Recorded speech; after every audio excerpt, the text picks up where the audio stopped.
নারায়ণগঞ্জ জেলা যুবলীগের সভাপতি আব্দুল কাদিরকে গ্রেফতার করেছে পুলিশ। রোববার সকালে শহরের নিজ ব্যবসা প্রতিষ্ঠান থেকে তাকে গ্রেফতার করা হয়। আব্দুল কাদির নারায়ণগঞ্জ সিটি কর্পোরেশনের মেয়র ডক্টর সেলিনা হায়াত আইভির ভগ্নিপতি। তিনি জেলা আওয়ামী লীগের সাবেক সহ-সভাপতি। নারায়ণগঞ্জ কোর্ট পুলিশের পরিদর্শক কায়ুম খান বিষয়টি নিশ্চিত করেন।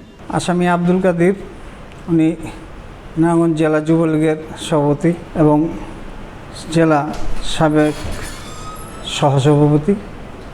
গত 5ই আগস্ট ছাত্র জনতার আন্দোলন চলাকালীন সময়ে সকাল 10:30 সময় নারায়ণগঞ্জ চাষারা শহীদ মিনারের পাশে ছাত্র জনতার মিছিলে এই আব্দুল কাদির ও তার সঙ্গেও লোকজন সহ আক্রমণ করে, তো গুলি বর্ষণ করে, এলোপাথারি মারপিট করে এবং ককটেল ফুটে ত্রাস সৃষ্টি করে।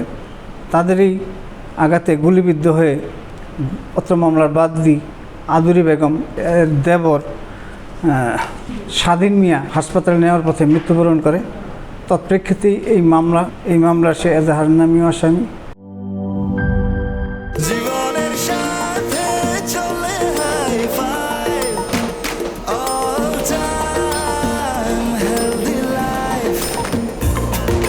জার্নিতে স্বাস্থ্যকর all time family cake, all time healthy life.